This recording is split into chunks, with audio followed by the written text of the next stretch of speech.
Après la révolution industrielle, on a vraiment, en fait, on a dévitalisé, on a chosifié et industrialisé le vivant.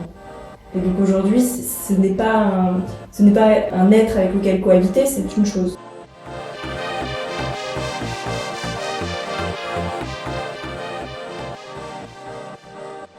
La biodiversité nous permet entre autres de nous nourrir, de nous habiller, mais aussi de rêver, d'innover.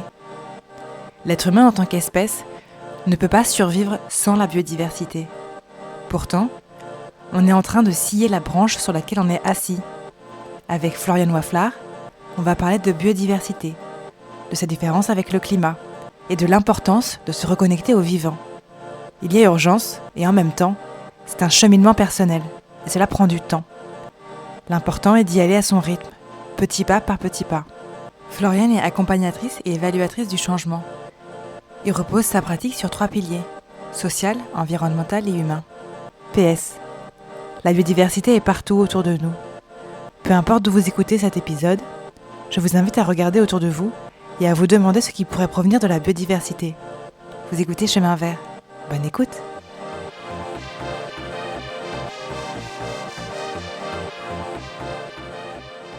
Bonjour Floriane Waflard, merci de prendre le temps d'échanger avec moi aujourd'hui. Pour commencer, est-ce que tu pourrais te présenter un petit peu et peut-être nous dire comment tu as été amenée à devenir animatrice de la fresque de la biodiversité? Ok, bonjour, enchantée. Donc, je suis Floriane Waflard. Moi, je suis consultante sur les sujets sociaux et environnementaux. Donc, en fait, j'accompagne des organisations qui ont des projets sociaux et environnementaux sur la question du changement humain. C'est-à-dire quels changements en fait sont nécessaires pour atteindre un objectif social ou environnemental. Et par changement, j'entends quel changement dans l'état d'esprit, dans la représentation qu'on a des choses, dans le comportement, dans sa relation aux autres, etc. Voilà, donc ça va de définir ces changements, la stratégie de changement, jusqu'à évaluer si les changements ont bel et bien eu lieu à la fin. Et donc moi, historiquement, en fait, je viens plutôt de la culture et du social. Donc je suis pas sur l'aspect environnemental, moi, à la base. Donc j'ai travaillé pour le milieu du spectacle vivant, j'ai travaillé dans l'économie sociale et solidaire. Donc j'ai un gros pilier social en fait à l'origine. Après je suis allée sur le pilier environnemental et donc je me suis formée sur ce sujet-là et dernièrement j'ai rajouté vraiment ce côté humain, compréhension de cette espèce qu'est l'être humain. Et du coup, je suis praticienne en approche neurocognitive et comportementale. Ok, ça veut dire quoi du coup? Ça veut dire quoi? Ouais, dit comme ça, C'est impressionnant. en fait, c'est une approche qui rassemble différentes disciplines scientifiques. Alors, ça va des neurosciences à la psychologie, sociologie, enfin plein de sciences comportementales. Et l'objectif, c'est de mettre en évidence quels sont les mécanismes cérébraux et comportementaux à l'œuvre quand on est face à une situation. Ok. Voilà. Et donc, c'est simplement une approche qui aide à mieux comprendre ce qui se passe en fait chez l'autre ou même chez soi d'ailleurs, et derrière mieux l'accompagner dans le changement qui est bénéfique pour la personne et, voilà, pour le monde dans mon cas. Trop chouette. Voilà. Ok. Et du coup, comment t'es arrivée à la fresque de la biodiversité? Est-ce que c'était justement avec ton pilier environnemental à ce moment-là, ça t'est venu En fait, j'ai eu vraiment cette période de ma vie où j'étais vraiment que sur le social et l'environnemental a commencé à me titiller. Et donc, j'ai quitté mon job à ce moment-là et je suis partie refaire des études. J'ai fait un BTS en gestion et protection de la nature à ce moment-là. Ok. En même temps que je me mettais à mon compte. Et en fait, c'est à ce moment-là que j'ai découvert la fresque. Alors, j'ai d'abord découvert la fresque du climat de mémoire. C'est un peu vieux, hein, ça date de 2020, ça. Donc, oui. Mais il me semble que j'ai d'abord découvert la fresque climat. Et puis après, je suis allée sur la fresque biodiversité. Et après, de fil en aiguille, je me suis engagée un peu plus dans l'asso, donc d'abord en tant qu'animatrice, donc je me suis formée pour moi-même animer. Je suis devenue référente de mon département pour la fresque, puis formatrice d'animateurs, et maintenant ça fait un an à peu près que je suis aussi au CA de l'asso. Voilà. Ok. Du coup, il y a des référents partout en France pour chaque fresque, du coup? Alors pour les autres fresques, je sais pas comment Ok, ça mais en tout fonctionne. cas pour la Mais fresque pour de la la fresque biodiversité. biodiversité, on a des référents. Alors on n'en a peut-être pas partout parce qu'il faut qu'il y ait du monde pour Bien avoir sûr. un référent et on essaie de couvrir au maximum tout le territoire. Mais bon, là on n'a pas encore de monde, c'est pas encore faisable. Et puis on a aussi des référents par pays, Ah ouais, là où ok, est la fresque. trop Vraiment, bien. la fresque biodiversité, elle se déploie vraiment à l'international. Donc on a aussi des correspondants, pour les dire. Parce que par exemple, dans quel autre pays on peut retrouver la fresque de la Par exemple, au biodiversité? Canada, Ah oui, wow, on oui, a donc une c'est grosse vraiment... activité Ouais, au Canada, au Québec notamment, et on en a aussi au Royaume-Uni par exemple. trop Voilà, chouette. donc on Ok, est aussi au côté asiatique, on a en Amérique latine, donc vraiment on se international, déploie quoi, ouais, de trop plus en bien. plus. Mais l'origine vient de la France, enfin, Ouais, a été créée en France. ouais, Ok, ouais, ouais, trop complètement. bien. Trop chouette. Et alors du coup, pour revenir un peu sur ta... Alors tu disais que tu t'en souvenais pas très bien parce que c'était il y a en 2020, mais est-ce que tu te souviens un peu de tes réactions lorsque tu as assisté pour la première fois à la fresque de la biodiversité ou quelles émotions tu as ressenties à la fin? Peut-être un peu qu'est-ce que ça a dégagé chez toi parce que si, pour en devenir après animatrice, référente et etc., ça a quand même dû t'impacter. Alors exactement à ce moment-là, je sais plus, mais disons que globalement, le sujet nature, biodiversité est un sujet qui me touche beaucoup. C'est aussi pour ça que j'ai repris les études avec un BTS vraiment en lien avec la nature. Et je trouve que, en fait, quand tu parles de biodiversité, tu parles de l'intime. Tu vois. Tu parles de ce que tu manges, ce que tu bois, donc ce que tu mets à l'intérieur de toi. Tu parles de choses que tu portes, donc qui touchent ta peau. En fait, c'est quelque chose de très personnel, de très intime ouais, quand on parle de biodiversité. Et c'est beaucoup plus facile, je trouve, de s'y retrouver et d'être touché par ça que quand on parle de climat. Voilà. Ouais, C'est un petit peu plus impersonnel. Ça ne veut pas dire que c'est moins important, juste c'est plus impersonnel de parler d'une molécule de carbone que de ouais. parler de la biodiversité, des animaux, de la faune, de la flore, etc. Et donc je pense c'est ça en fait qui dès le départ m'a attirée vers ce sujet-là et qui continue de m'animer aujourd'hui quoi. Mais pourtant, tout le monde n'y voit pas ce côté intime. J'ai l'impression que justement, le sujet de la biodiversité est un sujet qui n'est pas du tout bien connu et que toi, tu as trouvé ce lien d'intime parce que tu as réussi à relier peut-être avec de la connaissance tout ce que la nature nous a apporté et du coup ce que ça représente pour toi. Mais peut-être que tout le monde n'a pas encore ce sujet-là d'intimité avec la nature et que voit la biodiversité comme quelque chose de très loin et de très éloigné de nos vies. Et alors du coup, justement, qu'est-ce que la fresque de la biodiversité et surtout pourquoi elle a été créée à l'origine? Bah, elle a été créée parce qu'elle n'existait pas. Bonne réponse. Non, ouais, en fait, donc effectivement, il y avait la fresque du climat qui existait déjà. Et alors, la petite histoire sur la fresque de la biodiversité, sur sa création, c'est que donc il y a deux des co-auteurs, Géraldine et Geoffrey-Édouard Villiers, qui ont participé à une fresque du climat qui est animée par Charles Sirot. Ouais. Et en fait, au cours de cette fresque du climat, ils ont eu envie de faire plein de liens avec la biodiversité, mais qui n'est pas le sujet de la fresque du climat, puisqu'on parle du climat. Et donc à ce moment-là, ils se sont dit, bah zut, c'est vraiment dommage qu'on ne mette pas plus en avant la biodiversité, et donc créons en fait une fresque de la biodiversité. Et donc ils ont tous les trois commencé à créer cette fresque, et en parallèle, il y a Deloitte qui avait commencé à faire une fresque de la biodiversité. Ok. Et donc, plutôt que de faire chacun une fresque qui parlerait de la même chose, du même sujet, ils se sont associés pour faire la fresque de la biodiversité. Voilà. Okay. Donc ça, c'était en 2019. Ok, oui, donc déjà il y a 6 ans, quoi. Donc ça fait un petit moment qu'elle est mise en place. Et alors du coup, qu'est-ce que l'IPBES par rapport à la fresque de la biodiversité? Moi j'ai déjà entendu le terme de, un peu entre guillemets, le GIEC de la biodiversité. Alors c'est une bonne façon de le dire, mais en même temps c'est pas lui rendre honneur, j'ai envie de dire. Enfin, c'est le comparer à quelque chose d'autre alors qu'il existe en tant que tel. Mais souvent on dit GIEC de la biodiversité parce que ça permet de rapidement comprendre ce que c'est. Donc l'IPBES, oui IPES parfois on entend parler, okay. C'est la plateforme intergouvernementale scientifique et politique sur la biodiversité et les services écosystémiques. Voilà, donc c'est un bon nom à dire, c'est pour ça qu'on le raccourcit en disant IPBES ou IPES. Et donc c'est effectivement c'est une plateforme qui a été créée sous l'initiative de l'ONU et qui rassemble en fait aujourd'hui il y a 140 je crois États membres ou quelque chose comme ça, donc qui travaillent sur le sujet de la biodiversité et qui mandatent justement des experts pour venir regarder en fait tout ce qui est produit aujourd'hui sur la biodiversité, faire l'état de l'art en fait de la connaissance que l'on a aujourd'hui sur ce sujet et produire des rapports pour les décideurs, notamment politiques. Et c'est pour ça que dans le titre, dans IPBES, c'est scientifique et politique. C'est pour faire le lien entre ce que l'on sait aujourd'hui grâce à la science et le transmettre aux politiques pour qu'ils puissent prendre les décisions en conséquence. Ok. Voilà. Ok.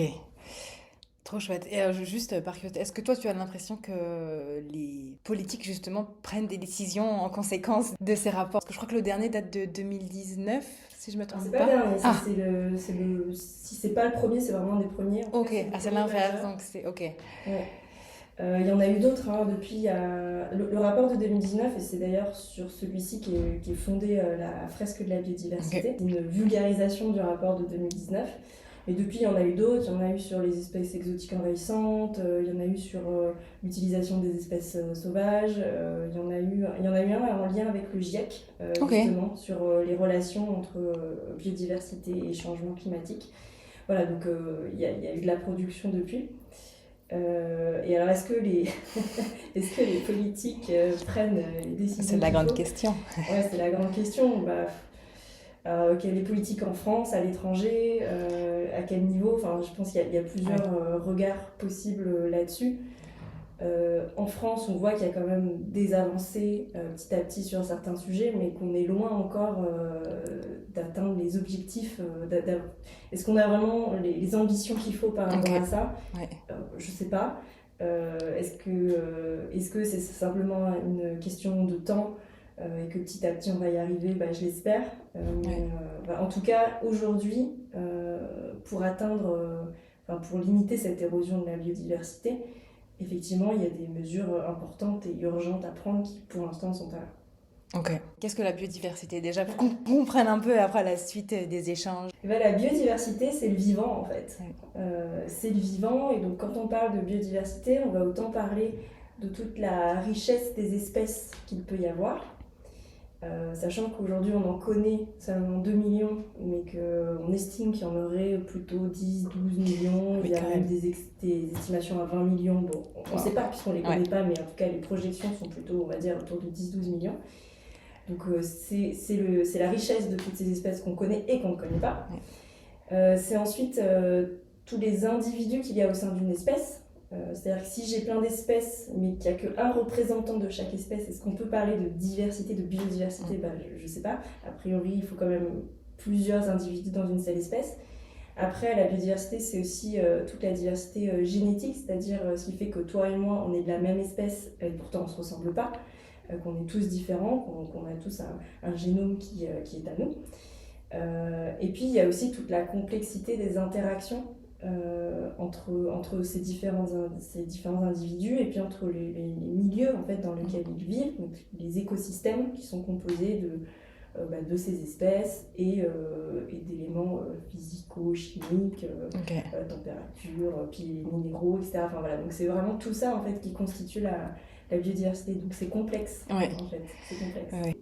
Avant toute chose, comment et pourquoi nous, en tant qu'êtres humains, on est dépendant de la biodiversité? Vaste sujet. En fait, on ne se rend pas compte à quel point la biodiversité, elle est partout. Si on regarde ce qu'il y a dans la pièce où on est, peu importe où on se situe, et qu'on se dit qu'est-ce qui vient de la biodiversité dans ce qu'il y a autour de moi, en fait on va se rendre compte qu'il y a énormément de choses qui en proviennent. Si j'ai du bois, les vêtements que je porte, est-ce qu'il y a du tissu naturel, et même s'il y a du plastique, le plastique issu du pétrole, le pétrole c'est issu de la biodiversité, alors morte il y a très très très longtemps, il y a des millions d'années, mais néanmoins c'est bien parce qu'il y a eu du vivant à un moment qu'aujourd'hui on peut faire du plastique, on peut avoir du pétrole, etc. Donc la biodiversité, elle est vraiment partout. Et ça, c'est quelque chose dont souvent on n'a pas conscience. Et ce qui fait, alors on n'a pas conscience qu'elle est partout, et on n'a pas conscience aussi que nous sommes biodiversité. Le vivant, c'est pas le vivant et l'être humain. En fait, l'être humain fait partie du vivant. Oui. Et donc il y a vraiment une distanciation qui se crée avec le vivant, non seulement parce que alors quand je dis on, c'est grande généralité, mais de manière générale aujourd'hui dans nos sociétés, on a créé cette distance parce qu'on se rend pas compte qu'on fait partie du vivant, de un. Ou on l'a oublié. On l'a oublié, voilà. Et l'autre chose, c'est qu'on ne se rend pas compte qu'on a besoin en fait de ce vivant pour vivre, quoi, tout simplement. Donc c'est vraiment ces deux aspects-là. Et cette distanciation, elle fait qu'on ne comprend pas l'importance du vivant et on ne réalise pas aussi qu'on a vraiment besoin de lui et en quoi c'est important et urgent de le préserver. Parce que quand on pense biodiversité, si je dis il faut préserver la biodiversité, on pense à l'ours blanc sur sa banquise. Voilà. On pense au panda. C'est mignon, mais c'est loin. Ça ne nous concerne pas trop. Si je regarde un documentaire sur Arte qui parle de Madagascar, où il y a une petite grenouille actuellement, enfin une espèce de grenouille, qui vit dans les montagnes, et avec le réchauffement climatique, cette petite grenouille, elle a de plus en plus chaud, en fait elle vit dans les hauteurs, et donc là elle grimpe pour avoir un peu plus de frais, sauf qu'il y a un moment, la montagne elle va pas jusqu'au ciel, donc elle va se retrouver piégée en fait. Donc voilà, en quoi ça me concerne en fait? C'est loin Madagascar, c'est pas mon sujet. Et donc il y a ce truc-là où on se rend pas compte déjà que la biodiversité, c'est pas que des choses loin, c'est aussi des choses qui sont juste là autour de nous. C'est les oiseaux, c'est les escargots, c'est des animaux, la faune et la flore aussi qui sont vraiment autour de nous. Et puis c'est aussi oublier qu'on est dans un monde mondialisé, donc ce qui se passe à l'autre bout de la Terre, potentiellement ça me concerne aussi. Oui. Voilà.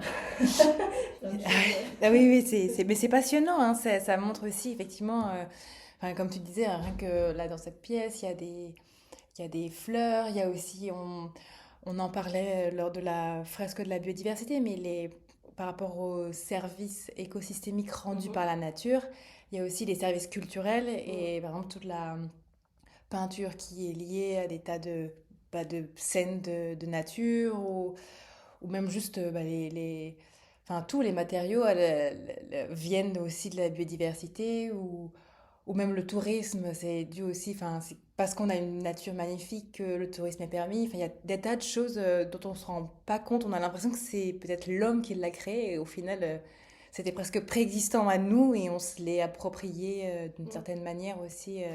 En fait, on utilise ces services au même titre que toutes les autres espèces. Simplement, nous, on le fait d'une façon un peu différente, un peu plus intensive.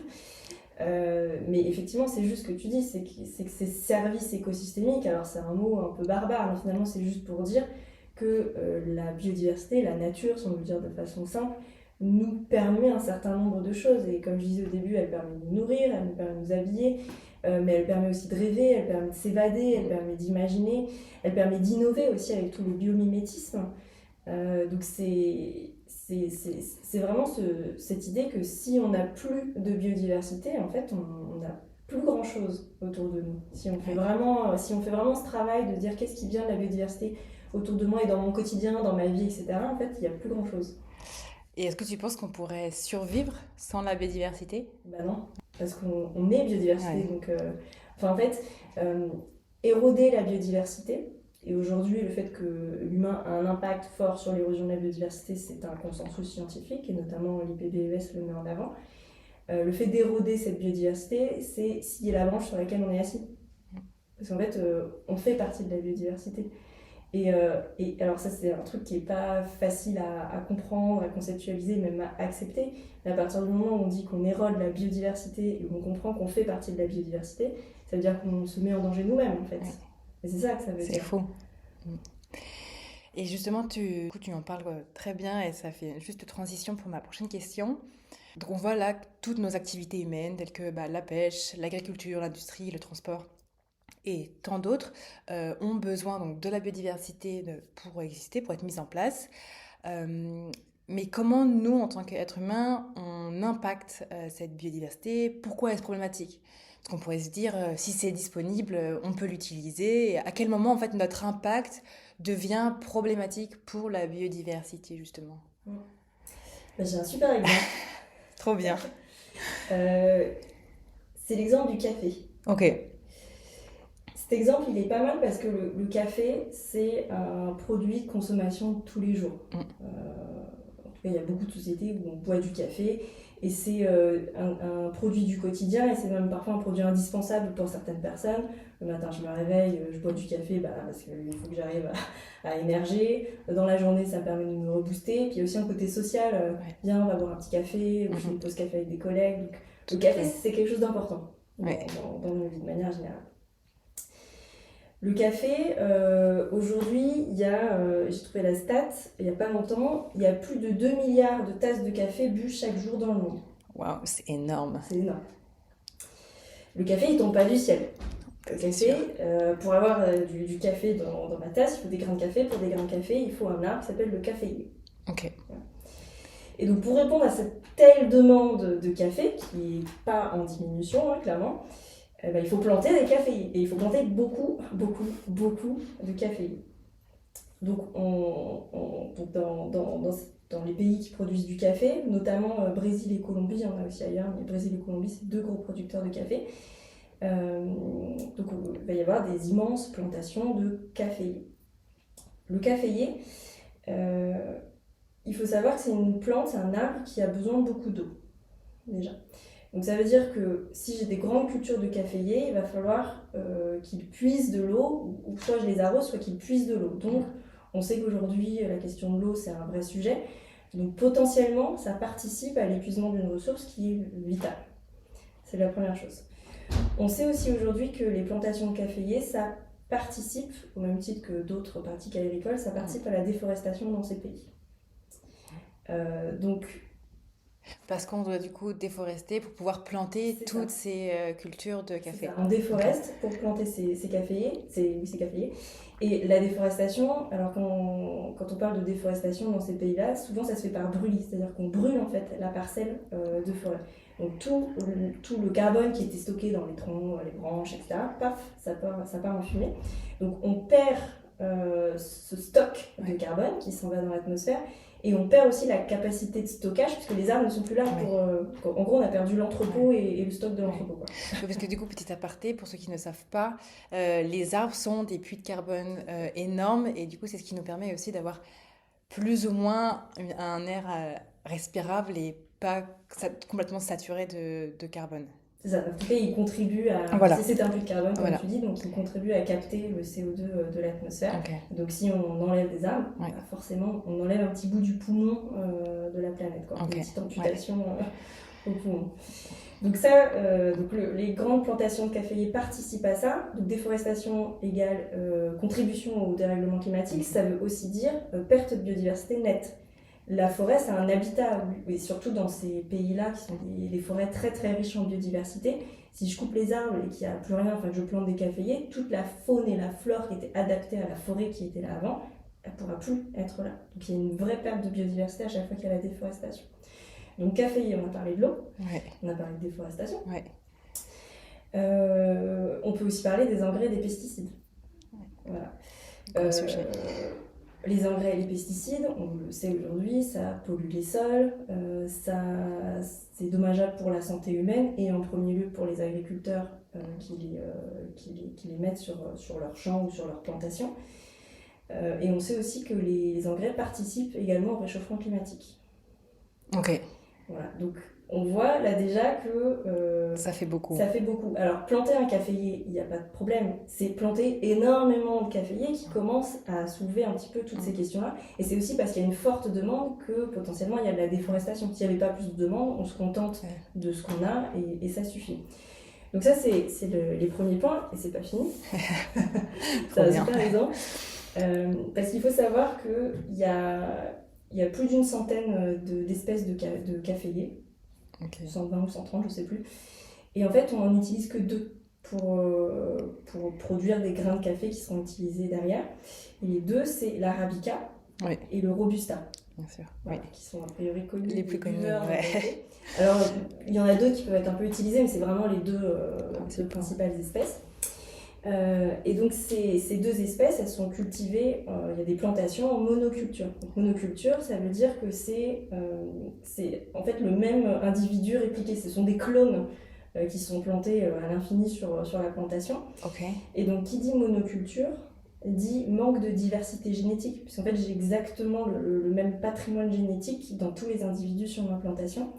Et donc si j'ai un manque de diversité génétique, ça impacte globalement la capacité de résilience. Ça veut dire que si j'ai par exemple un champignon, une bactérie, un parasite qui vient sur ma plantation et que mon caféier y est sensible, j'ai toute ma plantation qui part. Ouais. Et je ne trouverai pas dans ma plantation quelques caféiers qui pourront y résister parce qu'ils ont en eux ce qu'il faut génétiquement. Donc en fait, ça les rend plus sensibles. Et aujourd'hui, il y a une baisse de production du café, notamment l'arabica, à cause de ça. Parce que justement, ils sont de plus en plus sensibles en fait, à des maladies pathogènes, etc. Ok. Donc on a ça. On a le réchauffement climatique aussi qui met à mal les cultures, notamment avec cette question de sécheresse. Ils ont besoin de beaucoup d'eau, il y a de moins en moins d'eau. Donc ça les met aussi en difficulté. Et le dernier point, c'est que pour tout ça, pour sauver le café, disons, si sauvons l'arabica, eh bien, on pourrait se dire, allons chercher dans les espèces sauvages de café, parce qu'on n'en utilise que 2, donc il y a toutes les autres qui sont des espèces sauvages. Peut-être qu'en elles ont les gènes qu'il faut pour un peu mieux résister à la sécheresse, pour un peu mieux résister à tel champignon, à tel parasite. Sauf qu'aujourd'hui, la déforestation à laquelle participent les plantations de caféiers font qu'on a 60% des espèces de café sauvage qui sont menacées d'extinction. Ah oui. Donc c'est le serpent qui se mord la queue. D'une certaine manière, on va perdre toutes les espèces de caféiers parce que on a été dans une monoculture de manière intensive. Alors les perdre toutes, ça non pas forcément, enfin je sais pas. Mais ça veut juste dire qu'on risque d'en perdre, en tout cas un certain nombre, et que parmi celles qu'on risque de perdre, potentiellement, il y en a qui sont plus adaptées à ce qui arrive, à plus de sécheresse, à plus de certains parasites, etc. Et celles-ci, on risque de les perdre. Parce qu'on s'est trop concentré, on s'est focalisé et on a standardisé aussi une production de café sur l'arabica et le robusta. Sur seulement 2 espèces. Voilà. Ok. Oui, parce que pendant la fresque, à un moment donné, on parle d'homogénéisation. C'est une forme de... Voilà, c'est ça. Là, ça peut arriver, ça peut se décliner sur plein de choses. En fait, là, on parle du café, mais c'est sur tout un tas de choses dans la société qui sont homogénéisées et qui, du coup, aussi impactent la biodiversité. Oui, c'est ça. Vraiment, homogénéiser, ça veut dire que on va cultiver les mêmes espèces, voire les mêmes variétés. Donc c'est vraiment... et en monoculture, quoi. Donc voilà, plus de diversité génétique. Donc, et je sélectionne uniquement ceux qui m'intéressent parce que derrière, il y a une question d'industrie. Donc je vais vouloir mettre en boîte mes carottes, je vais vouloir faire un café très spécifique avec mes caféiers. Donc j'ai besoin de standardiser ma production agricole. Donc je sélectionne les espèces et les variétés qui me permettent d'avoir ce que je veux au détriment potentiellement des autres. Et l'homogénéisation, c'est après, si on va sur l'aspect un peu plus large de ça, c'est aussi simplement dans le mode de vie, dans la façon dont on s'habille. On va tous en vacances au même endroit, on fait les mêmes selfies avec le même fond derrière. Et donc ça, typiquement, on n'est plus dans la consommation alimentaire, mais le fait d'aller tous au même endroit, ça met une pression plus importante sur la biodiversité locale. Okay. Et c'est en Bretagne, il y a des îles, je crois que c'est l'île de Bréa, qui maintenant a mis des quotas. C'est-à-dire qu'au bout d'un certain nombre de personnes qui vont sur l'île, c'est fermé, quoi. On peut plus y aller, il faut attendre qu'il y ait des gens qui ressortent pour y retourner, justement parce qu'il y avait trop de pression sur la biodiversité. Et c'est pas les seuls, ça commence à se faire de plus en plus, de limiter en fait, le nombre de touristes pour qu'il y ait moins de pression sur ces endroits-là. Et ça rentre dans cette idée d'homogénéisation où on va tous au même endroit, quoi. Ok, je rebondis un petit peu parce que le risque au final, dans les exemples que tu donnes, c'est problématique autant pour nous que pour la nature. C'est-à-dire que la biodiversité perd de sa diversité et nous, par conséquent, on perd aussi potentiellement des services rendus. Alors, comment on en arrive à ce monde-là que soi-même? Est-ce qu'on a l'impression que c'est illimité ou est-ce qu'à un moment donné, la nature va nous dire on n'a plus rien à vous donner Débrouillez-vous sans nous. Oui, bah, elle est déjà en train de le dire. Oui. Hein. Quand je dis par exemple, là, sur mon exemple de café, il y a une baisse de la production mondiale de café. En Europe, il y a une baisse de production du blé déjà depuis un certain temps. Et encore, là, on parle des cultures, mais globalement, si on regarde les chiffres sur la biodiversité, on est vraiment sur une érosion. Aujourd'hui, ce qui est dit, c'est que le taux d'extinction actuel est 100 à 1000 fois plus important que le taux d'extinction normal. Donc c'est énorme. Donc en fait, on est déjà en train de perdre ce qui, comme on disait au début, nous permet de nous nourrir, de s'alimenter, de s'habiller, etc. Et alors justement, pour rebondir sur ce que tu dis là, sur cette rapidité de l'extinction, donc effectivement, on entend parler de la 6e extinction de masse, qui a déjà commencé. Ça paraît tellement loin parce que la dernière extinction, elle a eu lieu il y a des millénaires, et là on est en train de nous dire, en fait, il y a une nouvelle extinction qui est en train d'arriver, qui a commencé à se mettre en place, et ça va tellement vite. Concrètement, ça veut dire quoi pour nous? C'est-à-dire que autant la biodiversité que nous, on est amené à disparaître, et ça se va à une allure folle. Alors, la biodiversité ne va pas disparaître. Il y a eu 5 précédentes grandes extinctions de masse, et la biodiversité, elle a toujours survécu. La question, c'est pas tant au niveau de la biodiversité, c'est au niveau des écosystèmes et des espèces. C'est-à-dire que si on prend le cas des dinosaures, qui est la dernière extinction de masse, qui a eu lieu il y a 66 millions d'années, les dinosaures, ils sont plus là aujourd'hui, sauf si Jurassic Park devient réel, mais a priori, ils ne sont plus là aujourd'hui. Donc eux ont disparu, il y a toute une biodiversité qui était tous les écosystèmes dans lesquels ils vivaient, ça n'est plus là, mais pourtant il y a des espèces qui ont continué à survivre, qui se sont développées, qui ont donné de nouvelles espèces, etc., jusqu'à ce qu'on a aujourd'hui autour de nous. Ouais. Donc la biodiversité ne va pas disparaître. Pour qu'elle disparaisse, il faudrait que la Terre explose, quoi. Ok. Donc elle va rester. La question, c'est effectivement quelles espèces vont réussir à s'adapter à tout ça, à tous ces changements, et donc comment vont évoluer les écosystèmes en parallèle, quoi, sachant tout ça est en interaction. Donc c'est plutôt ça la question. Donc effectivement, la nature, elle nous survivra, il n'y a pas de problème. Après, il y a des gens qui disent que l'humain va disparaître, il y a des gens qui disent pas du tout. Moi, j'en sais rien, en fait. On verra dans 1000 ans, 2000 ans, 10 000 ans, j'en sais rien. Je me prononce pas là-dessus, c'est juste en tout cas se dire qu'on fait partie de la biodiversité, et donc si la biodiversité est mise à mal, c'est-à-dire que nous aussi on est mis à mal. Donc potentiellement on disparaîtrait pas, parce que l'être humain est une espèce qui s'adapte super bien, mais comme le rat, on s'adapte super bien. À tout. Mais il y aura peut-être de la casse quand même. Oui. Voilà. Okay. Oui, ça on n'est pas capable de le quantifier pour l'instant, quoi. C'est quelque chose qui est assez... Alors côté GIEC, on sait aujourd'hui qu'il y a, alors j'ai plus le chiffre exact, entre 3 et 4 milliards d'êtres humains qui sont dans des zones où ils vont être très vulnérables au dérèglement climatique.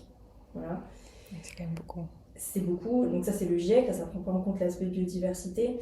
Mais après, là aussi c'est hyper complexe, parce que c'est des questions aussi d'organisation de société, c'est des choix politiques, c'est des guerres à mener ou à ne pas mener.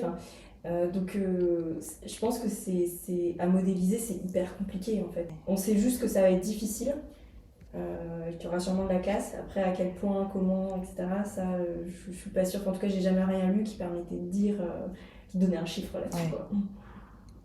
Ok.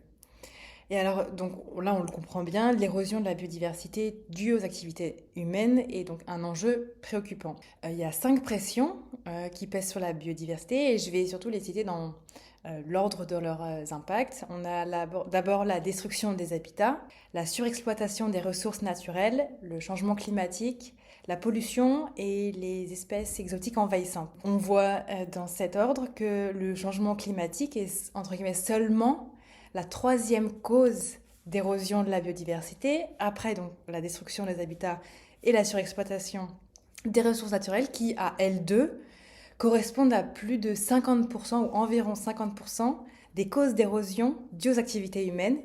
Et pourtant, on n'en parle pas du tout, ou que très peu dans les médias, sur Internet. Pourquoi ? Et alors, je vais rajouter juste une petite chose que j'ai vue et que je me pose la question. Est-ce qu'il n'y aurait justement pas un amalgame des notions, et que finalement la biodiversité serait un peu dans l'imaginaire collectif, incluse dans le changement ou le dérèglement climatique ? Parce que par exemple, j'étais sur le site du ministère de la Transition écologique qui titrait un paragraphe «Le changement climatique accélère l'effondrement de la biodiversité». Et dans ce paragraphe, citait justement les 5 pressions qui pèsent sur la biodiversité. Alors, c'est pas faux. Le changement climatique aggrave l'érosion de la biodiversité. On pourrait dire aussi l'érosion de la biodiversité aggrave le changement climatique. C'est valable dans les deux sens. Donc, c'est pas faux en tant que tel. Après, effectivement, la biodiversité, pour l'instant, elle est beaucoup moins visible dans les médias que l'aspect climatique. Et donc, en titrant de cette façon-là, ça met la lumière sur le changement climatique plutôt que sur l'aspect biodiversité. Mais sur sur le pourquoi est-ce qu'on parle plus de climat que de biodiversité, alors moi, les choses que j'ai en tête, c'est déjà le GIEC, il a été créé en 88. L'IPBES, ça date de 2012. Oui, donc il y a un vrai gap. Ouais, il y a vraiment un gap. Et donc, forcément, quand le GIEC il a été créé en 88, il a eu le temps de faire beaucoup plus de rapports, il a eu le temps d'infuser davantage dans les médias, auprès des politiques, etc., comparativement à l'IPBES. Déjà, il y a cette différence simplement d'institutions scientifiques et politiques qui portent le sujet. Après, dans les différences, c'est que le climat, c'est compliqué, la biodiversité, c'est complexe. Donc là, c'est deux notions différentes. Le compliqué, ça veut dire que c'est pas simple à comprendre, mais on peut faire des liens cause-conséquence pour arriver à modéliser, en fait. Alors, je dis pas que c'est simple, c'est compliqué, mais on peut faire ces liens-là. Dans la biodiversité, on parle du vivant. Comme je le disais, on connaît que 2 millions d'espèces sur les peut-être 10-12 millions. Donc déjà, en fait, on connaît pas tout. Ensuite, les interactions, pareil, c'est compliqué. En fait, on en apprend tous les jours sur la biodiversité. Tout à l'heure, je lisais un article qui disait que potentiellement, en Amérique latine, il venait de découvrir une 40aine d'espèces sous-marines, là, dans le mois dernier, en fait. Donc on en apprend tous les jours. Donc il y a cette différence-là déjà, de compliqué, complexe, pour moi, entre climat et biodiversité. Le climat aussi, on peut, in fine, le résumer avec un indicateur, la tonne équivalent carbone. Donc, on prend tous les gaz à effet de serre, on met ça par rapport au carbone, et ça nous donne un indicateur. Et donc, quand on a un indicateur, c'est plus facile à conceptualiser, puis c'est plus facile à alimenter. On peut le mettre sur son tableau de bord si je suis une entreprise. Je peux faire mon bilan carbone personnel. Il y a quelque chose d'un petit peu plus palpable que la biodiversité, ou comme ce que je disais tout à l'heure, biodiversité, c'est est-ce qu'il y a beaucoup d'espèces, est-ce qu'il y a beaucoup d'individus dans les espèces, est-ce qu'il y a de la diversité génétique, est-ce qu'il y a de la diversité d'écosystèmes, enfin voilà, c'est plus long à dire. Et donc c'est plus... donc quel indicateur je mets derrière? En fait, alors il existe des indicateurs uniques, mais ils ont beaucoup de limites. Donc voilà, déjà rien que dans la façon de le mesurer et de l'évaluer, on n'est pas sur les mêmes dimensions. Donc ça rajoute de la complexité dans le fait de prendre en sujet ce moment-là, et notamment pour les entreprises en fait, qui veulent s'emparer de ça. C'est presque impalpable. Oui, avec cette... c'est un peu bizarre parce que c'est à la fois impalpable et en même temps c'est hyper palpable parce que c'est là, c'est vivant, c'est autour de nous. Donc c'est un peu bizarre en fait, une espèce de dichotomie entre ces deux aspects-là. Peut-être que ça renvoie aussi un peu à la façon dont on a de tout quantifier ou de tous les indicateurs dont on a besoin. Quand on se dit s'il n'y a pas d'indicateur, c'est que ça va, alors que c'est peut-être plus subtil ou peut-être plus complexe que juste ça rentre ou pas dans cet indicateur-là. Complètement. Ouais. Oui, c'est ça, c'est plus difficile à appréhender, quoi. Et peut-être juste pour finir là sur cette différence climat-biodiversité, c'est que le climat c'est global, la biodiversité c'est local. Et ça rejoint aussi un peu ce que je disais tout à l'heure sur les ours polaires, etc. Où si quelque chose au niveau climatique se passe, il y a des émissions carbone aux États-Unis, en Chine, je vais être impactée, je peux le comprendre, le conceptualiser. Qu'il y ait des animaux, de la faune, de la flore ou autre, qui disparaissent aux quatre coins du monde, j'ai plus de mal à me rendre compte que ça me concerne. Et aussi, donc, on ne se rend pas compte que ça touche notre biodiversité et notre biodiversité ordinaire. Et là, un des exemples les plus parlants, c'est le moineau. Le moineau, ce petit oiseau, qui est un oiseau commun dans le sens où on en trouve très facilement partout, dans les villes notamment. Aujourd'hui, il est tellement commun qu'on n'y faisait pas attention et on n'a pas fait attention qu'il est en train de disparaître petit à petit, quoi. Et donc là, la stat là-dessus, c'est qu'on a perdu 3/4 de nos moineaux dans les villes en 15 ans. Donc en fait, notre biodiversité ordinaire, celle qui est là autour de nous au quotidien, elle disparaît aussi. Et ça, si on n'y fait pas attention, on ne le remarque pas forcément. Et donc c'est ça aussi la différence entre climat et biodiversité, c'est que la biodiversité, il y a quelque chose de très local. Et la bonne nouvelle, peut-être à l'inverse du climat, c'est que dès qu'on lève ces fameuses pressions sur la biodiversité, tant qu'on n'est pas allé trop loin, elle peut revenir. Ça, on a vu au moment du Covid, avec les arbres folles qui poussaient partout, les animaux sauvages qui revenaient dans la rue, etc. Il y a un effet... ça peut très vite revenir, alors que le climat, il y a plus d'inertie, etc. Là où la biodiversité, c'est local, on a du mal à comprendre, mais une fois qu'on a compris et qu'on agit à son niveau localement, tout de suite, il y a des effets. Donc ça, c'est le côté positif. Bon, c'est bien, ça donne un peu de possibilité, ou en tout cas de se dire que tout n'est pas complètement... Enfin, c'est pas trop tard. En tout cas, on peut l'espérer. Alors, on a vu un petit peu dans la fresque, une fois qu'on a vu l'érosion de la biodiversité, on y voit aussi ses conséquences. Pour en citer quelques-unes, il y a donc la famine, les conflits armés, les déplacements de population, des impacts négatifs sur la santé humaine, la baisse de la production agricole. Est-ce que ça pourrait devenir plus catastrophique que ça ne l'est déjà ? Peut-être parce que là, c'est localisé. Alors, en Occident, on voit peut-être moins les conséquences directes de l'érosion de la biodiversité. Est-ce que ça pourrait arriver jusqu'à nous ? Qu'est-ce que ça pourrait être de pire, peut-être ? Enfin, c'est quoi la prochaine étape dans ces conséquences dramatiques ? Alors, quand tu parles de famine, conflit, etc., enfin, c'est ça, en fait, l'étape noire vers laquelle potentiellement on va si on ne résorbe pas l'érosion de la biodiversité. Alors, on voit quand même des conséquences là chez nous, hein. Comme je disais, baisse de la production de blé par exemple, ça c'est une conséquence ici. Et après, dans les conflits, alors on peut penser conflits armés, guerre, fusils, etc. Et on se dit en France, ça paraît inimaginable d'avoir ça dans notre société. Mais même sans aller jusque-là, on voit bien qu'il y a quand même un malaise général qui est en train de se mettre en place. Alors on a eu les gilets jaunes il y a quelques années. Là, avec l'histoire de la loi du plomb, on voit bien qu'il y a une tension en fait, sociale, ou avec Sainte-Soline, là, les méga-bassines, là aussi, il y avait d'énormes tensions sociales sur la question de l'eau, sur la question des pesticides et autres éléments de la loi du plomb. Donc on voit qu'il y a des frictions. Au niveau politique, on voit bien qu'en France, il y a des extrêmes qui montent aussi. Et donc, on n'a pas besoin d'aller loin pour que déjà ces sujets, alors il n'y a pas que l'environnement, il y a le sujet sociétal, social, etc. Mais on n'a pas besoin d'aller loin pour voir que déjà il y a des choses qui sont en train de bouger ici. Et après, sur les questions, si je reprends la famine, etc., il va y avoir une famine en Europe, je pense pas maintenant, on a encore un peu de marge.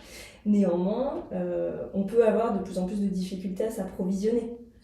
Là, ça pose la question de la souveraineté alimentaire. Si on importe en fait des produits alimentaires d'ailleurs, si ces ailleurs sont touchés, nous, ça nous touche aussi derrière. Donc peut-être peut-être qu'on aura plus de mal à s'approvisionner, donc peut-être les produits aussi seront plus chers. Donc là, on peut parler de justice sociale, c'est-à-dire que les gens qui ont moins d'argent ne pourront plus acheter ces produits-là.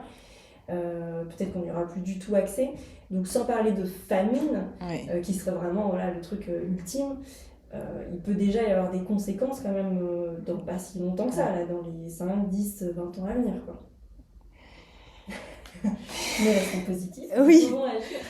Oui, c'est ça. C'est-à-dire que là, on voit effectivement la cité des étapes intermédiaires, mais c'est pas encore le cas. Et on pourrait justement agir pour éviter d'en arriver là. Et justement, à la fin de la fresque, il y a un moment d'échange, principalement entre les participants, sur ce qu'on peut faire à notre échelle, sur les actions possibles. Qu'est-ce que toi, par exemple, tu arrives à mettre en place dans ton quotidien qui sont reliés à la biodiversité, dans laquelle tu as l'impression de préserver justement cette biodiversité à ton échelle, en tout cas ? Dans mon quotidien ? Oui. Ok. Dans mon quotidien, l'alimentation, c'est un levier hyper fort pour préserver la biodiversité. Donc déjà, j'essaie au maximum d'être sur du bio. Mais on est d'accord qu'au bio, ça demande un certain budget, donc tout le monde ne peut pas toujours se l'offrir, ou pas à 100% en tout cas. Donc j'essaie au maximum d'être bio, d'être local aussi. Parce que bio et qui vient d'ailleurs, c'est pas terrible. Local et pesticides, c'est pas terrible. Donc c'est bien la combinaison des deux qui fait qu'il y a un impact. Donc bio, local, de saison. Voilà. Donc ça, c'est plutôt sur l'aspect alimentation. Après, bon, moi je mange ni viande ni poisson, mais c'est pour d'autres raisons, mais sans aller jusque-là. Simplement faire attention à la viande en termes de quantité. Et sur le poisson, faire attention à l'origine. Le poisson, c'est quel poisson je mange, est-ce qu'il est déjà surpêché et comment est-ce qu'il a été pêché. C'est les deux questions en fait à se poser sur le poisson. Et après, alors moi j'ai la chance d'avoir un petit jardin. Mon jardin, c'est... T'as un petit potager? Alors j'ai un petit potager, mais j'ai aussi plein d'endroits où je laisse pousser en fait, quoi. Où je fais rien. Alors c'est petit, je suis en zone urbaine, donc c'est pas là où il y aura le plus de biodiversité, mais néanmoins, on voit quand même des insectes. Quand je suis arrivée dans mon jardin, il n'y a rien. Il y a clairement plus d'insectes dans mon jardin aujourd'hui que quand je suis arrivée chez moi. Donc c'est des petites choses en fait. En gros, pour aider la biodiversité, il y a deux leviers. Il y en a un qui est de diminuer les pressions. Donc comment j'évite de détruire des habitats par mes activités du quotidien, dans mes achats aussi. Je dois acheter un meuble, est-ce que je l'achète d'occasion? Est-ce que je vais dans une grande enseigne? Voilà, donc quels sont les choix que je fais par rapport à ça? Donc comment est-ce que je limite, je baisse ces grandes pressions, destruction des habitats, surexploitation des ressources, changement climatique, etc. Ça, c'est un premier levier. Et le deuxième levier, c'est plutôt sur l'aspect positif, c'est-à-dire comment je favorise la biodiversité. Et favoriser la biodiversité, c'est offrir le gîte et le couvert. Il faut que les espèces elles aient de quoi manger et elles aient de quoi se protéger et habiter. Donc si je veux par exemple qu'il y ait des oiseaux dans mon jardin, eh ben, j'ai tout intérêt à préserver les arbres, à pas tailler ma haie en pleine période de nidification par exemple. C'est-à-dire qu'en gros on ne taille pas sa haie de mars à novembre quoi, pour être large, grosso modo. Donc ça c'est l'habitat. Et sur ce qu'ils mangent, alors, les oiseaux ça mange plein de choses différentes en fonction des espèces, mais je peux essayer de favoriser les insectes pour tous les oiseaux insectivores. Et pour favoriser les insectes, eh ben, il me faut des fleurs, il faut des herbes, il faut qu'il y ait des choses pour eux aussi. Et donc en fait en cascade ça va favoriser plein d'autres espèces que l'oiseau par exemple que je cherche à protéger. Donc c'est vraiment les deux leviers, comment je diminue mes différentes pressions et comment je favorise... C'est quoi en fait exactement l'intérêt? Parce que on comprend l'idée de il faut protéger la biodiversité existante pour qu'elle survive. Si je reprends l'exemple du moineau par exemple. Le moineau, donc alors, il y a plusieurs espèces de moineaux, mais en l'occurrence il y en a plusieurs qui sont en ville. Et en fait, si on constate une diminution des populations de moineaux en ville, il y a plusieurs raisons, mais une des raisons c'est parce qu'ils ne savent plus où aller en fait. Il n'y a plus d'habitat. Et les moineaux, ça niche dans des petites cavités qu'on peut retrouver dans les maisons, les immeubles, etc. Sauf que à construire ou même à rénover, on rénove pour le changement climatique, mais en faisant des parois toutes lisses, etc., il n'y a plus rien en fait pour qu'ils puissent se nicher. Et donc ils ont nulle part où aller, donc ils s'en vont, ils se reproduisent moins, etc. Et donc il y a moins de moineaux en ville. Donc l'intérêt de favoriser la biodiversité, d'offrir le gîte et le couvert, c'est aussi simplement permettre aux espèces qui sont déjà présentes et qui sont en difficulté par nos activités humaines de trouver de quoi manger et de quoi s'abriter en fait. C'est tout simplement ça quoi l'intérêt.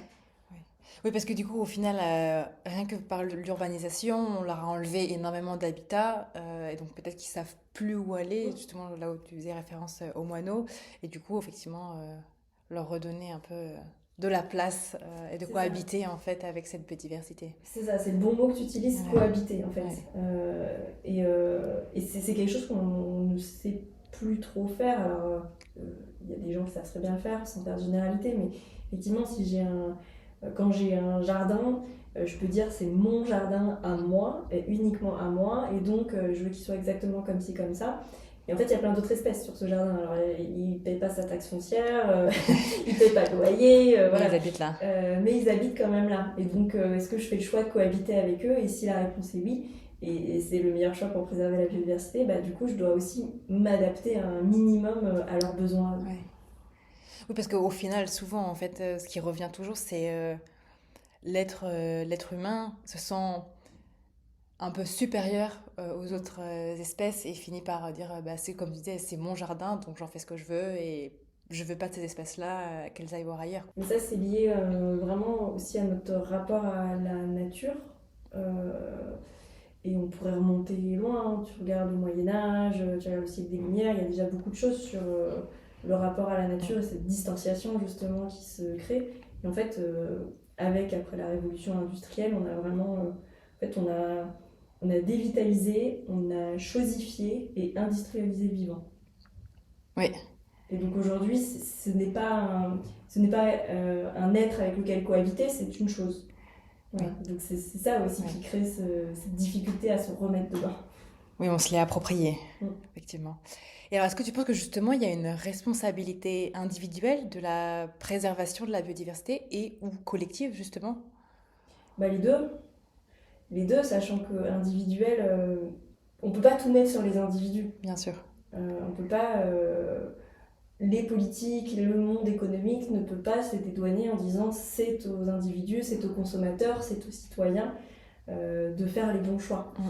Parce que pour faire les bons choix, il faut qu'ils aient aussi la possibilité de faire les bons choix, et ce sont justement ces organisations-là, ces institutions-là, les politiques, etc., qui peuvent permettre aussi d'avoir ces choix. Donc la responsabilité, elle est collective au sens qu'elle pèse en partie sur les individus, mais aussi sur les politiques et aussi sur le monde économique. Et justement, en parlant des politiques, est-ce que ce serait par des politiques de régulation ou tout simplement des choses peut-être plus concrètes, animer la fresque dans des programmes scolaires par exemple? Il y a des choses qui sont à mettre en place. De toute façon, il y a toujours plusieurs leviers. Alors après, là, on touche effectivement à l'action politique. Je vais être moins experte là-dessus. Mais on a comment est-ce qu'on incite les gens à. Et donc ça passe par les informer, les sensibiliser, ça passe par des incitations fiscales, ça passe par favoriser les pistes cyclables pour que les gens puissent plus facilement faire du vélo, ce genre de choses. Et puis ça peut aussi passer par la régulation. Là, on va mettre on va utiliser la fiscalité mais dans l'autre sens avec des taxes ou voilà, des choses comme ça. Donc c'est souvent les deux leviers qui sont utilisés sur l'aspect politique. Oui, non mais pas de souci. Justement, en parlant de transmission d'informations, j'ai lu la tribune Réapprenons à penser ensemble, qui a été publiée dans Ouest France et co-signée par de nombreux fresqueurs, qui parlent justement de l'importance et de l'impact de ces fresques, qui sont décrites comme des ateliers d'intelligence collective permettant de comprendre les enjeux du monde. Alors ma première question, c'est quoi les enjeux du monde? Et pourquoi est-ce essentiel de les comprendre? Les enjeux du monde, on en aborde déjà un petit peu tout sûr. À l'heure. Effectivement, il y a tout ce qui est lié à l'environnement. Donc on a parlé de biodiversité, on peut parler climat en sous-jacent, on peut parler des ressources en eau, les ressources les minérales. Tout ça va derrière toucher à la question de l'alimentation, les enjeux de santé. Avec le Covid, on a eu l'enjeu santé il n'y a pas longtemps. Donc ça c'est des enjeux. On a aussi les enjeux sociaux. Les enjeux sociaux sur la pauvreté, la répartition de la richesse. Et puis, si on regarde en France, sur les enjeux sociaux, on va aussi avoir par exemple truc tout bête, les salaires des enseignants, les salaires des personnes en hôpitaux, c'est aussi tout ça finalement l'aspect social. Après dans les enjeux, il y en a plein, on peut aussi parler des enjeux numériques, alors qui pèsent sur l'environnement, mais qui pèsent aussi sur le social quelque part, parce que déjà il peut y avoir des fractures numériques, tout le monde n'a pas le même accès au numérique. Et puis avec l'arrivée de l'IA, ça bouleverse ou bouleversera, je ne sais pas encore où on en est, nos capacités d'apprentissage, nos capacités à prendre du recul.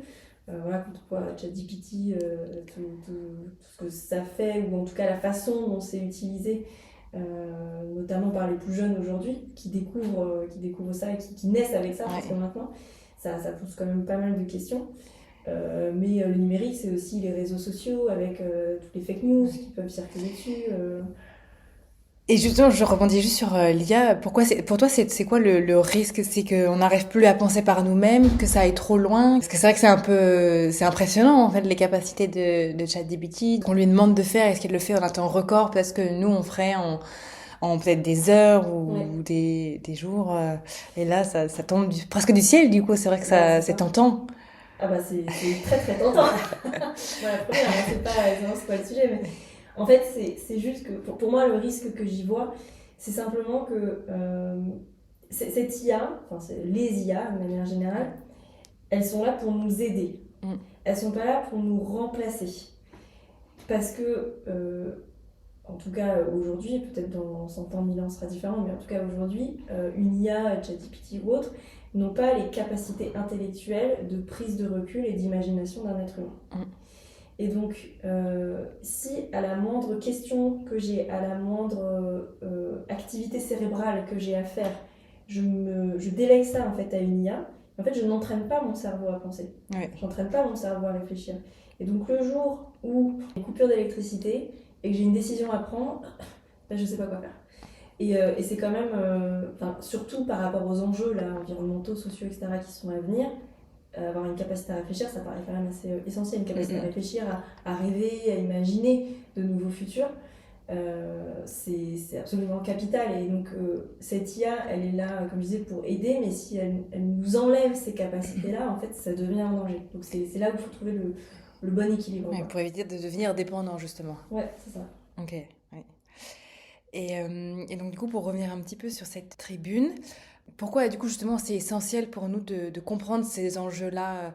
Est-ce que c'est justement, comme tu finissais par le dire par rapport à l'IA, mais de se préparer à la suite, d'être capable de, sans forcément anticiper, mais de savoir ce qui est en train de se jouer? Enfin, pourquoi est-ce que c'est si essentiel pour chaque individu, en fait, de les connaître ou d'en avoir conscience de ces enjeux-là? Bah oui, c'est effectivement pour se préparer et parce qu'on est dans. Je pense qu'on est quand même là depuis un petit moment et ça va continuer encore, dans un moment un peu charnière de l'histoire. Il y en a déjà eu plusieurs, mais là, il y a quelque chose qui va changer. On ne sait pas trop vers quoi, on ne sait pas comment, Ouais. etc. Mais il y a quelque chose qui est en train de se casser et on va devoir inventer autre chose en fait. Et donc si on part d'une page blanche et sans réfléchir avec l'IA, etc., comment est-ce qu'on construit la suite? Ce que je peux dire aussi, c'est que ça me paraît important d'avoir une vision globale. Parce que si je regarde juste l'aspect environnemental, ou juste l'aspect social, ou juste l'aspect numérique, ou d'autres aspects, en fait, j'ai pas la vision complète de ce qu'est le monde aujourd'hui, et du coup, je ne peux pas construire un avenir durable qui prenne en compte tous ces enjeux-là. Donc il y a aussi cette question d'avoir une vision globale sur tous ces enjeux pour pouvoir prendre les meilleures décisions pour un futur plus durable et plus serein, quoi. Parce qu'au final, tous ces enjeux sont complètement interconnectés, en fait. Ah bah on peut tout quand même Ouais. interconnecter. Si je parle de l'environnement, le numérique a un impact sur le climat, etc. Donc oui, je peux complètement interconnecter. Si j'interconnecte numérique et social, est-ce que le numérique et l'IA peut aider certaines personnes dans leur métier ou au contraire remplacer des métiers? Enfin voilà, c'est aussi une question un peu sociale. Et est-ce que tu as l'impression qu'on manque d'informations justement sur ces enjeux? Et pour rebondir sur la responsabilité individuelle dont je parlais plus tôt, est-ce qu'il y a une responsabilité individuelle d'aller chercher l'information? Ou est-ce le rôle des médias, de l'éducation nationale ou d'un autre acteur d'informer sur tous ces sujets et tous ces enjeux? Une bonne question. Je dirais que oui, c'est la responsabilité des médias, des politiques, institutions, etc., de transmettre les choses qu'ils savent sur ces grands enjeux, pour alerter, pour éveiller la population. On est en plus dans une démocratie, tout le monde peut voter, et voter, c'est mieux d'être un peu éclairé sur les choses du monde pour faire les bons choix. Après, est-ce que c'est de la responsabilité individuelle des gens d'aller chercher l'information? Oui, et en même temps, quand on ne sait pas forcément qu'il y a une info à aller chercher, C'est compliqué de... c'est ouais. compliqué. Voilà, un peu plus mitigé. Non. Disons, si je sais qu'il y a un sujet et que je fais exprès de le mettre sous le tapis, là, on peut mettre Oui. en question ma responsabilité.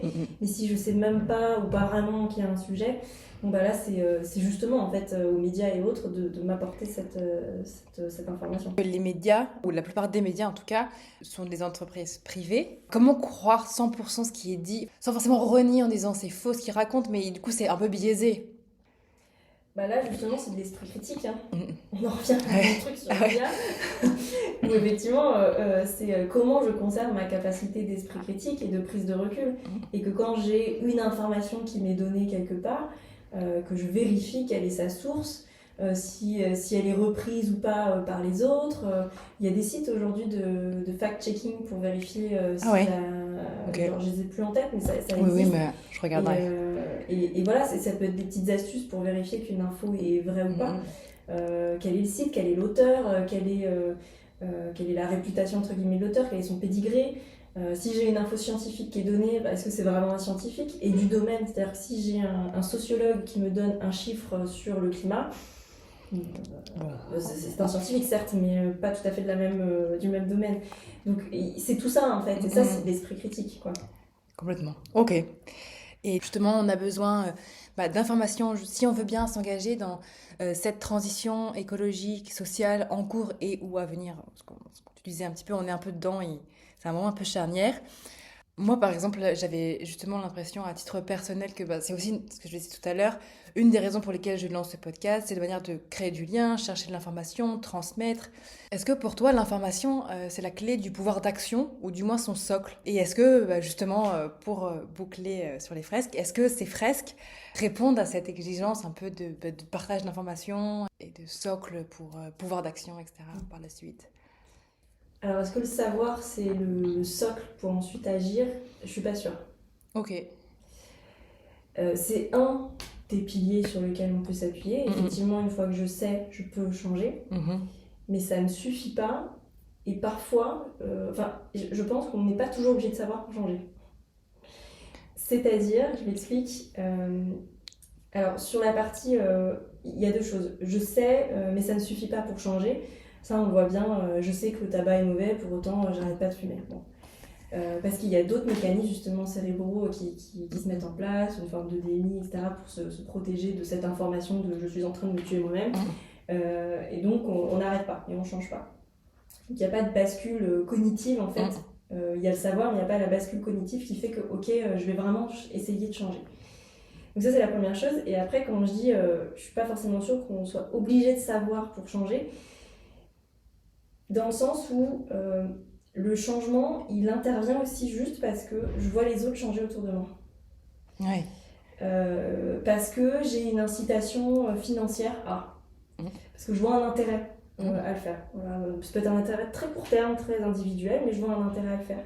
Ça peut être aussi, ça rejoint un peu le premier point, mais parce que je vois que les autres le font et que c'est socialement acceptable, voire c'est cool de le faire. C'est cool socialement de le faire. Si ne pas prendre l'avion c'était cool, les gens arrêteraient de prendre l'avion. Tu vois. Et donc, ça veut dire que quand le changement arrive par cette voie-là, finalement, je le fais pas pour des raisons écologiques ou sociales ou ce que tu veux. Je le fais juste parce que j'ai trouvé ça bien, parce que j'ai vu que ma tante, ma fille, mon cousin, mon voisin faisaient de telle façon. Je me suis dit, ah ouais, tiens, je vais essayer aussi. De la curiosité, parce que je me suis dit parce que j'avais un intérêt. Ouais. Et donc, il faut à la fois miser sur le savoir, parce que c'est un des piliers qui permet d'aller derrière sur du changement, mais c'est pas le seul. Ouais. Et ça, là-dessus, je te renvoie, et ceux qui pourront écouter, sur les travaux du GIECO. Ok. Qui est une espèce de nouveau GIEC qui travaille sur les comportements humains. Ok. Avec justement ce truc de oui, on a des connaissances techniques maintenant sur la biodiversité, oui, on a des connaissances techniques sur le climat, etc. Et pourtant, on ne change pas. Et pourquoi ? Et donc, c'est à cette question-là qu'ils essaient d'y répondre en regardant tout ce qui se fait aujourd'hui dans les sciences cognitives, comportementales, etc., etc. Super intéressant. Donc ça, ils ont publié un premier rapport pour l'instant qu'en anglais cet été. La version française est censée arriver bientôt. Et justement, il y a vraiment ce truc il y a plein de mécanismes cérébraux qui se mettent en place, qui ne sont pas forcément liés au savoir, mais qui peuvent être liés à des biais cognitifs, au fait que nous sommes un individu mimétique et nous sommes un individu social. Et donc le fait d'être entouré de gens qui font des choses différemment et de plus en plus différemment de nous va nous amener nous-mêmes à changer, alors que j'ai peut-être pas du tout compris l'enjeu en fait, mais juste parce que les autres le font, je vais me mettre à le faire. C'est vrai que dans mon imaginaire, je me disais, si j'ai l'information, il n'y a plus de raison.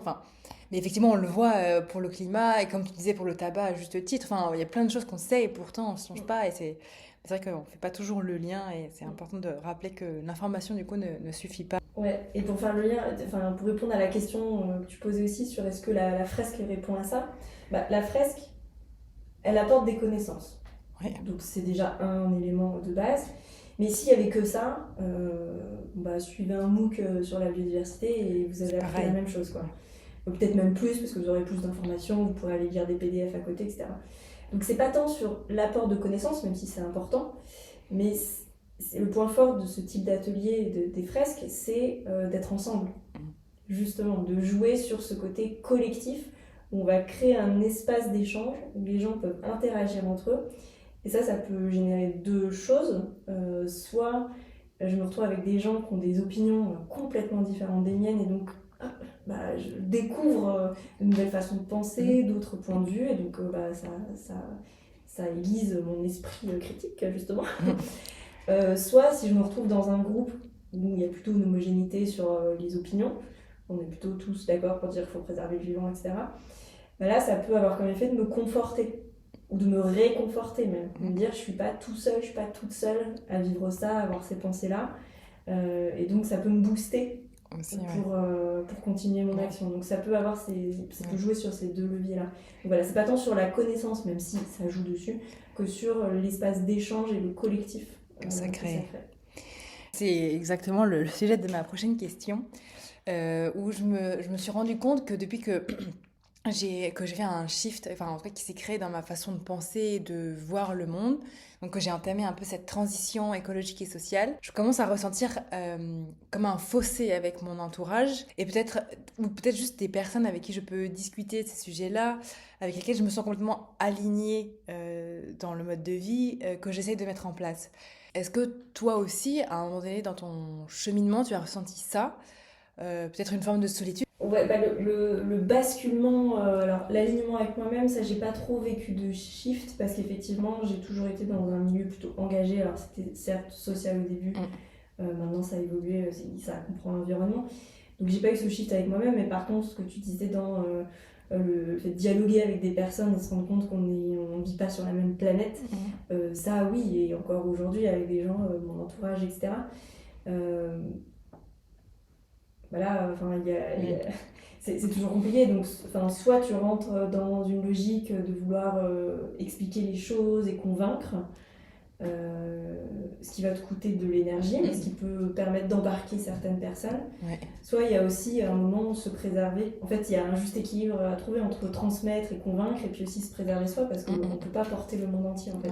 Déjà, se porter soi-même, c'est pas mal. Ouais. Porter ses très très proches, c'est pas mal.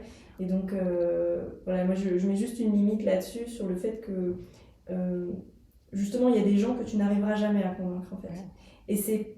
Et c'est justement par des leviers autres que le savoir que tu les convaincras. C'est en leur montrant que c'est possible que ça marche. Ouais. C'est en leur montrant que petit à petit, tout le monde est en train de faire différemment et que c'est eux qui sont has-been. Que tu les convaincras. Ouais. Mais c'est pas en leur disant, c'est pas avec ma stat sur les moineaux que tu vas les convaincre. Oui, parce que c'est vrai que moi, ça m'a parfois... Je me suis posé la question, parce que bon, je suis qu'au tout début, entre guillemets, de ce cheminement et de cette transition. Mais ça m'a du coup posé des questions de remise en question sur est-ce que je prends le bon chemin ? Est-ce que je suis pas complètement à côté de la plaque ? Parce que je me sens parfois un peu seule. Enfin, c'est pas du tout comme ça que j'ai grandi, où il y a des choses qui sont un gap phénoménal. Et du coup, c'est vrai que ça pose des questions. Et je trouve que les fresques, c'est aussi un moment où tu te sens un peu moins seul, où tu peux parler justement de ces sujets qui t'intéressent. Parce que c'est ça aussi, il faut que ça intéresse les personnes qui sont autour de toi. Parce que c'est pas du tout les sujets de conversation que je vais avoir dans mon quotidien avec certaines personnes de mon entourage. Donc c'est vrai que c'est aussi intéressant de trouver des personnes avec qui discuter. C'est important, c'est même essentiel en fait, parce qu'effectivement, comme tu dis, on peut se retrouver seul. Alors, surtout justement quand on vient pas d'un milieu qui était déjà un minimum sensibilisé à ces sujets et qui a un vrai shift, on peut se sentir désemparé et, comme tu dis, ne pas savoir si on va dans la bonne direction. Après, je dirais que c'est pas grave si on... Enfin, il faut avancer en fait. Ouais. Et donc c'est petit pas par petit pas. Et peut-être qu'il y a un pas qui sera pas exactement dans la bonne direction, ça veut pas dire qu'à la fin le chemin est pas le bon. Ouais. Tu vois. Ok. Donc, j'aime bien ça. donc il y a cette idée quand même d'y aller quoi. En fait l'intention est bonne. Avec les fresques, avec tout ce qu'on trouve maintenant sur internet, on trouve quand même à peu près le chemin qu'il faut suivre. Et en s'entourant des bonnes personnes, petit à petit, le chemin, voilà, il prend un peu plus d'allure et on sait un peu mieux où on va. Mais à partir du moment où on a cette envie d'y aller, même si c'est pas exactement, voilà, c'est pas parfait et personne n'est parfait. Et c'est difficile d'être tout le temps aligné avec ses valeurs, surtout quand la société fait que, que c'est pas facile. Donc voilà, chaque petit pas est le bon en fait. Ouais. Une petite victoire. Et alors, quel conseil, si tu en as un ou plusieurs, donnerais-tu à une personne qui commence à s'intéresser justement à cette transition écologique et sociale, ou qui s'intéresse à la biodiversité, au climat, mais qui ne sait peut-être pas justement trop par où commencer? Les fresques, c'est pas mal. C'est vrai que c'était un bon début. Tu m'as tendu la perche. Ouais, exactement. Donc, allez participer à des fresques, elles sont toutes... Faites la fresque de la biodiversité. Voilà, l'avantage de la fresque biodiversité, c'est que vraiment, elle prend en très grosse partie le rapport de l'IPBES et elle le vulgarise. Donc ça permet en 3 heures d'avoir compris l'essentiel du rapport. Donc c'est quoi la biodiversité, qu'est-ce qu'elle permet, comment est-ce qu'on l'érode et les conséquences de ça, et d'avoir un temps d'échange avec des gens sur ce sujet-là. Donc déjà, ça permet de rentrer dedans. Après, c'est continuer à se renseigner sur le sujet. Et puis c'est de rencontrer, encore une fois, cette notion d'échange elle est hyper importante parce que c'est en échangeant, en discutant avec d'autres qu'on va se rendre compte qu'on n'est pas tout seul, qu'on va se rendre compte que les questions qu'on se pose, il y en a plein d'autres qui se les posent, et qu'aussi on va voir comment les autres font. Des gens qui sont un petit peu plus avancés dans leur façon de faire, ça peut nous inspirer. Voilà. Mais du coup, hormis ces fresques, est-ce que tu aurais des idées d'endroits ou d'événements pour justement aller à la rencontre de ces personnes-là, parce que c'est pas évident de trouver des personnes comme ça. Enfin, on va s'arrêter dans la rue en posant des questions aux gens. Alors, est-ce que vous êtes en transition ou pas? Enfin, c'est compliqué de les rencontrer aussi, de trouver peut-être des plateformes, enfin, je sais pas, d'échanges qui permettraient de... Alors, je saurais pas vraiment dire exactement. Après, il y a quand même... alors, ça dépend si on est d'un point de vue professionnel ou personnel. Il y a des festivals comme sur Paris, Vincennes, Willow Green par exemple, où on peut rencontrer des acteurs intéressés. Sur le côté professionnel, il y a des forums, il y a des salons dédiés à l'aspect plutôt RSE du coup. Mais après, on peut aussi aller rencontrer les gens sur le terrain. En fait, ce qui m'est venu en premier, mais je sais pas si ça répond vraiment à ta question, c'est d'aller de participer à des visites par exemple dans des parcs naturels ou des réserves naturelles, et d'aller à la rencontre des écologues par exemple qui font faire ces visites et qui vont venir expliquer telle plante, tel papillon, etc. Donc déjà alors là je suis très biodiversitaire, mais ça permet de rentrer dans ce sujet là d'un point de vue vraiment terrain et sensible en fait, et en plus d'être avec une personne dont c'est le quotidien. Alors on peut être écologue et ne pas avoir un engagement très fort, etc. là-dessus, mais on a quand même une sensibilité au vivant. Et donc c'est peut-être pas tant pour échanger sur comment je fais dans ma vie, etc. Mais en tout cas pour mieux comprendre ce que c'est que la biodiversité, d'aller sur le terrain, ou faire des visites en forêt, se rapprocher en fait du vivant. Pour le coup. De la nature. Ouais. Est-ce que tu es de la team de ceux qui font des câlins aux arbres? Alors non, j'ai jamais fait. Ok. Mais je me suis dit qu'un jour il fallait que je le fasse. Oui, c'est vrai que moi aussi ça m'a un peu intriguée. Mais... Voilà, ça m'intrigue. Je sais pas à quel point ça marche. Mais même si, alors je crois qu'il y a une théorie comme quoi il y a des arbres avec qui on va ressentir plus de choses que d'autres, ça j'en sais rien. Mais ce à quoi je crois, c'est que le fait d'être au contact de l'écorce, peu importe l'arbre finalement, justement, tu as ce truc un peu sensible, tu as ce toucher avec un autre être que toi, qui, ça, oui, doit générer quelque chose. Ouais, ok, trop chouette. Et avant de terminer, est-ce que tu aurais quelque chose à rajouter, peu importe, expérience pro, perso, anecdote ou autre? Non, si ce n'est que, un peu, il faut y aller en fait. Il faut y aller et voilà, même si c'est un tout petit pas, et ben c'est mieux un petit pas que pas de pas du tout. C'est mieux que ce soit fait et imparfait que pas fait et inexistant. Ouais. Et il y a vraiment, comme on disait au tout début, cette histoire de distanciation avec la nature et donc d'essayer de retrouver du lien avec aussi des choses qu'on a juste autour de soi. Ça peut être son animal domestique, ça peut être des choses, ça peut être la plante qu'on a sur le bord de son balcon, et de juste essayer de se reconnecter au vivant à travers aussi des expériences en forêt. Alors, on est obligé de faire des câlins aux arbres, mais juste se balader en forêt, voilà, d'essayer de retrouver comment se connecter au vivant et de faire des petits pas. Alors il y a urgence, et en même temps il ne faut pas non plus... c'est un cheminement personnel, et un cheminement personnel, ça prend du temps, en fait. Alors, c'est un peu ce qui est contradictoire, il faut aller vite, et en même temps, on ne peut pas presser, en fait. On ne peut pas presser les gens. Et donc, chacun va... Et ça, c'est le côté individuel, chacun va avancer d'un point de vue individuel, et après, ce sera la responsabilité des politiques, etc. C'est la politique. La responsabilité des politiques et institutions, etc., et du monde économique d'amener aussi des solutions. Mais donc voilà, faites votre cheminement individuel et acceptez que les autres ne cheminent pas à la même vitesse que vous, et ça c'est pas toujours facile. Non, je suis bien d'accord. Être tolérant par rapport à ça, et à ce moment-là, comme je disais, soyez l'exemple, montrez que c'est possible, et les autres petit à petit suivront. Trop bien. En tout cas, merci infiniment d'avoir pris ce temps, Floriane. C'était vraiment hyper inspirant et intéressant, et je te souhaite une belle fin de journée. Merci beaucoup.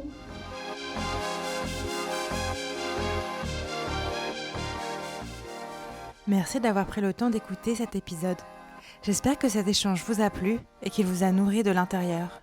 Si c'est le cas, n'hésitez pas à le partager autour de vous et à laisser un commentaire. Et si vous souhaitez partager votre témoignage sur ce podcast, n'hésitez pas à me contacter. Toutes les informations sont dans la description. En attendant, je vous dis à très vite pour un nouvel épisode de Chemin Vert.